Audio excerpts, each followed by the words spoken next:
Title: Whispers in the Dark. Introduction.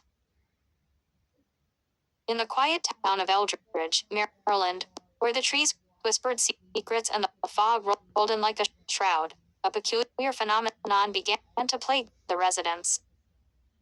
Reports of shadowy figures lurking in the corners of homes and darting through the streets at night sent shivers down the spines of even the bravest souls. Among those determined to uncover the truth were David Hawthorne, a skeptical journalist, and Jewel Mercer, a local historian with a penchant for the supernatural. The investigation begins. David and Jewel met at the Eldridge Public Library, a place steeped in history and mystery. The library's dusty shelves held tomes on local folklore, and Jewel had spent countless hours poring over them. David, armed with his notepad and camera, was skeptical of the supernatural but intrigued by the growing hysteria surrounding the shadow people. "People are scared," Jewel, David said, flipping through a book on local legends. "But fear can distort reality. We need to find out what's really going on." Jewel nodded, her eyes sparkling with excitement. "I've been researching the history of Eldridge. There are tales of a dark presence that dates back to the founding of the town.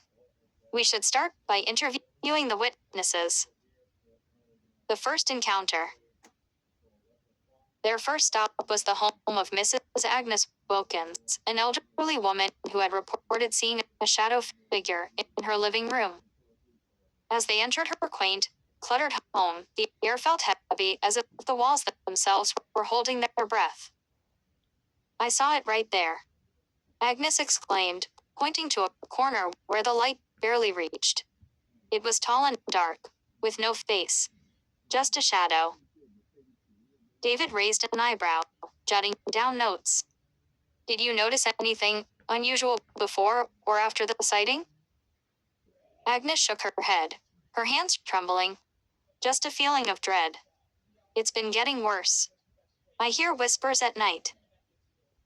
Jewel exchanged a glance with David, her heart racing. "Whispers. What do they say?" Agnes leaned closer, her voice barely above a whisper. "They call my name. And they want something." The deeper mystery. As David and Jewel continued their investigation, they uncovered more reports of shadow people. Each witness described similar experiences, feelings of dread, whispers in the dark, and the sensation of being watched. The town was gripped by fear, and the duo realized they were onto something far more sinister than mere hysteria. One evening, while reviewing their notes, Jewel stumbled upon an old newspaper article about a tragic fire that had consumed a local orphanage decades ago. "David, look at this." The fire happened on the same night every year, and it was said that the spirits of the children haunt the area. David's skepticism began to wane. "You think the shadow people are connected to the orphanage?" "I do," Jewel replied, her voice steady. "We need to go to the site of the orphanage. It's time to confront whatever is haunting Eldridge." The confrontation. Under the cover of darkness, David and Jewel made their way to the ruins of the orphanage, now overgrown with weeds and shrouded in mist. The air was thick with an unsettling energy, and the shadows seemed to dance around them. As they stepped closer, the whispers grew louder, echoing through the night. "Help us. Help us." The voices were childlike, filled with sorrow and desperation. "Do you hear that?" Jewel whispered, her heart pounding. David nodded, his camera ready. "We need to document this." Suddenly, a shadowy figure emerged from the darkness, its form shifting and swirling. David's breath caught in his throat as he raised his camera, but Jewel stepped forward, her voice steady. "We're here to help you. What do you want?" The figure paused, and for a moment, the air felt electric. "Release us." It whispered, the sound like rustling leaves. We are trapped. The resolution. Realizing that the shadow people were the lost souls of the children from the orphanage, David and Jewel devised a plan.